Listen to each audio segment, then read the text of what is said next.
Ladies and gentlemen, this is really interesting. If anything, this is an amazing story because there are like 10 different reasons why Democrats are outraged. So initially, there's a New York State prosecutor that William Barr and President Trump don't like because the Southern District of New York only focuses on President Trump. They were given a Clinton Foundation investigation. They happened to find nothing. That was in 2016. Just like when James Comey actually investigated Terry McAuliffe, the former Virginia governor. In addition to Madam Secretary, found nothing. I mean, there's really nothing to find. In fact, nobody around any Democrat seems to get indicted or charged, but you better believe if it's Giuliani's associates, they're indicted, and 34 people around President Trump were charged as well during the Mueller probe. But, when they investigate Democrats, the Southern District and Comey and Strzok and McCabe and Clapper, they don't seem to find anything. But at least they investigated. That's a good thing. President Trump fires top U.S. prosecutor who investigated his allies. Barr says, President Trump has removed Jeffrey Berman, the U.S. attorney this is NPR, by the way. President Trump has removed Jeffrey Berman, the U.S. attorney for the Southern District of New York, from office, ending the tenure of a top Justice Department official whose office has overseen the prosecutions of several of the president's associates. Isn't it interesting how none of Madam Secretary's associates are ever charged with anything? Maybe they're pure as the driven snow. Maybe all that money, the millions from Uranium One and Boeing and UBS and weapons deals and the $10 billion, $9.5 billion raised for the people of Haiti that just never found, the money never actually went to the people of Haiti. I wonder where the money went. Everything seems to be above board. By the way, I don't remember any emails given to the State Department pertaining to anything to do with Haiti or Uranium One or any of the overt pay-to-play schemes while Madam Secretary was the nation's top diplomat. I don't remember that. Gee, I wonder why.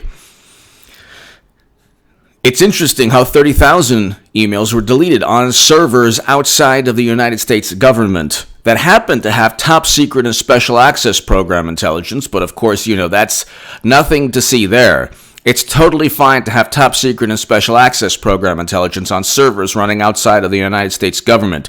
But you better believe you'll be charged with campaign finance violations if you know Rudy Giuliani or President Trump. But here, Attorney General William Barr announced the termination Saturday, less than a day after initially suggesting that the New York prosecutor was resigning, only to be contradicted by the New York prosecutor himself. Quote, unfortunately, with your statement of last night, you have chosen public spectacle over public service, William Barr said, in a letter to the prosecutor Saturday. Quote, because you have declared that you have no intention of resigning, I have asked the president to remove you as of today, and he has done so. So basically what took place was the following. They told this New York prosecutor in the Southern District, please resign. And, obviously if you don't resign, we're going to fire you. And it'll be public. But you can simply resign and just have it, not be a spectacle. But now last night he said, I'm not leaving, the investigations continue. And then William Barr said, okay, we're firing you. And then Trump just recently said, I have nothing to do with it. Well, of course President Trump did. And if you have the mindset, well, that's not fair, he's an authoritarian. He's been losing recent Supreme Court decisions. So you can't have it both ways. You can't have this person as this ruthless authoritarian who wants to do away with democracy, and then you have the Supreme Court ruling against President Trump recently on a number of issues. You can't have it both ways. You also can't have it both ways saying, well, Trump and his allies should be investigated. Okay, then are you also saying that because we know the issue, the Snopes article and all of it, when people say it's been debunked, money flowed into the Clinton Foundation from Uranium One. This is a fact. What they say has been debunked is that Madam Secretary could have vetoed the sale or that she sold 20% of U.S. uranium capacity herself because she owned it. That's nonsense that if you focus on absurd allegations and then try to debunk absurd allegations, you lose sight of what actually took place. You already have William D. Campbell, an informant for the Federal Bureau of Investigation, that stated that he had seen and heard Russian lobbyists bragging about their influence over President Obama's administration. This is in numerous articles in The Hill, and he is William D. Campbell was represented in court by Victoria Tenzing, who is the amazing attorney, the wife of Joe DeGeneva. It's like a power couple, two brilliant attorneys that are very well known in Washington, D.C. And so there's already a record. There's already a book. So you want to talk about, Clinton Cash. You look at the Steele dossier and Comey's notes, and then they started a special counsel based on those two things and a high to moderate confidence assessment. When anyone was asked, whether it was Clapper or the CrowdStrike CEO, nobody had concrete evidence that Russia hacked the DNC. But we have endless investigations regarding that. The Mueller probe, 34 indictments just on the possibility that something might have happened. Here you have actual flow of money. And it's not just the 20% of U.S. uranium capacity that was miraculously allowed to be sold to Putin. So we can go back in time, not that line. By the way, Clinton's going to be nominee. It ain't going to be Biden. So share my Times of Israel article below. Hillary Clinton, not Biden, will be nominee. And share my Huffington Post article written in 2017. Hillary Clinton 2020 is a reality. Get ready for 8 years of Trump. Also, subscribe to H.A. Goodman's other channel. And if you want to support my voice long term, my Patreon is below in the pinned comment and description. Your support is greatly appreciated. But the reason I'm kind of going back and forth with all the Clinton and Democratic Party scandals, whether it's AOC and campaign finance violations there that former FEC chairmen have stated, yeah, there's some really bizarre accounting there. Or whether it's top secret intelligence on servers, there was no intent, it's okay. Anyone who set up the servers, they were given immunity. But nobody around Trump was given immunity. How is that? Isn't that interesting? Nobody ever gets immunity around President Trump. So then they're going to say he's an authoritarian, is kicking out prosecutors. Why doesn't this man why doesn't the Southern District ever investigate Democrats? Or maybe because New York's a political machine. And then you say, well, Trump and the pandemic. New York is unfortunately, and God bless the people of New York, New Jersey, Michigan, Illinois, and Pennsylvania. Those 5 states are over half of all the lives lost because of the pandemic. 5 states, over half of all the lives lost in the entire country. Nobody talks about that. Go to the New York Times. You can see the carnage within those 5 states. That's over half of all the lives lost in the entire country of 320 million people in 50 states. So no one talks about that, but here you have this kind of public showdown, and he knows, look, this attorney, this prosecutor that basically was fired by President Trump and William Barr, he knows what he's going to do. He knows it's a big spectacle now. Now he's going to be interviewed. Then there's going to be somebody coming out of the woodwork. Well, he was right about to investigate President Trump's association with pick a person, and it's a big problem. And then there's a book deal, and then so we already know what's taking place. It behooves this man, this guy who was fired, to make it public. Because if you oppose Trump, the media is so apoplectic, hysterical, seething, fuming, just frothing at the mouth, always rabid. Just the vitriol and the venom towards Trump is unbelievable. Anything that happens, it's Trump's fault.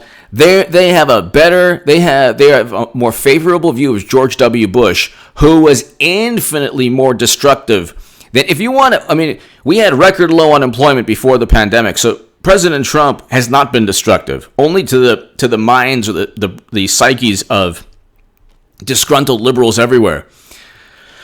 But we had record low unemployment before the pandemic.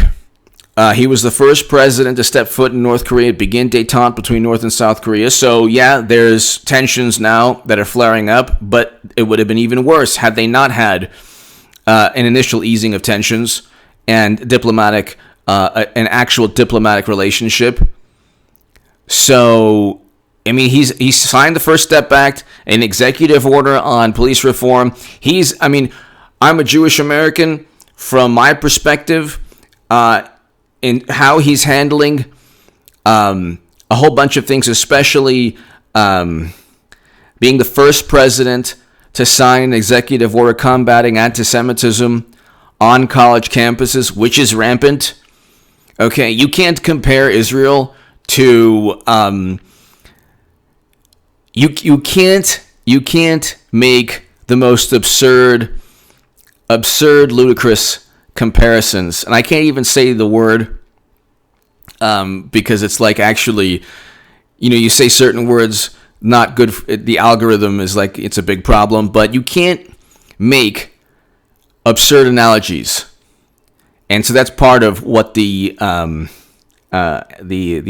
executive order on combating anti-Semitism is on in college campuses, but also moving the embassy to Jerusalem, recognizing the Golan Heights as Israel. So you can say, oh my God, that's so horrible. Well, then you have something perhaps in common with a whole bunch of anti-Semitic people. You see, that's not necessarily fair to say, but that's the mentality of the left. That's the mentality of the left on a whole bunch of other things. We can go on forever. But the Attorney General is... despite Barr invoking his name, President Trump attempted to distance himself from the firing. Attorney General Barr is working on that. That's his department, not my department, Trump told reporters as he was leaving the White House for a campaign rally in Tulsa, Oklahoma. But we have a very capable Attorney General, so that's really up to him. I'm not involved. So, again, they can't stop President Trump or William Barr from anything. Oh, by the way, there's a Jerusalem Post article I wrote, published in the Jerusalem Post op-ed, why Democrats embrace anti-Semitism and anti-Israel bias. Read that. That's below in the pinned comment and description. I also have a Jerusalem Post op-ed on what I think about AOC's use of, her deliberate distortion of historical record. We can go on forever. Okay? We can go on forever. President Trump is going to win again. You look at what's taking place. The pandemic, the protests, not Trump's fault. George Floyd was murdered in Minneapolis, just like Eric Garner was murdered in New York City. These are Democratic machines. And then they say, well, the pandemic affected, certain demographics more than others. Okay, well, then who were the politicians that presided over, who were supposed to protect these groups of people? Oh, that's right, Democrats. So it all points back to them. It's like they're pointing at Trump and they have more fingers pointing back at them. None of this, the unrest, the paranoia, the anger, the vitriol, the venom, it's not enough to win an election. It's not enough to create voter enthusiasm. So you have this prosecutor now fired because he probably was just there as an extension of the Democratic Party. Just a short time later, Berman, the prosecutor in New York, fired off his own announcement denying Barr's statements. Quote, I have learned in a press release from the Attorney General tonight that I was stepping down as United States Attorney. I have not resigned and have no intention of resigning my position to which I was appointed by the judges of the United States District Court for the Southern District of New York. I will step down when a presidentially appointed nominee is confirmed by the Senate. That's not how it works. You could be fired. Until then, our investigations will move forward without delay or interruption. Investigations into the Clinton Foundation, into top secret intelligence that was stored on servers, investigations into campaign finance violations by Democrats that former Federal Election Commission officials have stated were issues. Oh, no, that's right. Only investigations with Trump. Gotcha. So Michael Cohen pleaded guilty to financial crimes, lying to Congress, and campaign finance crimes. So, campaign finance violations, the Democrats are even infinitely worse, yet they're never charged with that. Isn't that interesting? How does that work? I want to know how that works. I want to know when you have former FEC chairmen saying, yeah, these a whole bunch of Democrats engaged in very shady accounting, yet they are never charged. It's really interesting.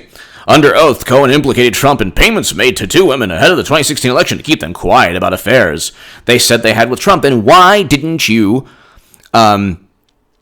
accuse President Trump or impeach him based on criminal statutes that were broken? That's right, because he didn't break the law, did he?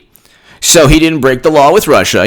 So the articles of impeachment, no laws were broken. Obstruction of Congress and abuse of power are subjective allegations. They're not legal statutes. Interesting how they say, well, he's a criminal president, he's lawless. What laws did he break? Apparently none with Stormy, none with Michael Cohen, none with Putin. They spent 4 years investigating this man, if you include 2015, 2016, because then they were trying to gather information on him in 2015. Then 2016, the investigation starts. 2017, 2018, and then it ends in 2019. So, still nothing. They can't find anything. Anyway, give me your thoughts below. This is really interesting. Subscribe to H.A. Goodman's other channel. The link is below.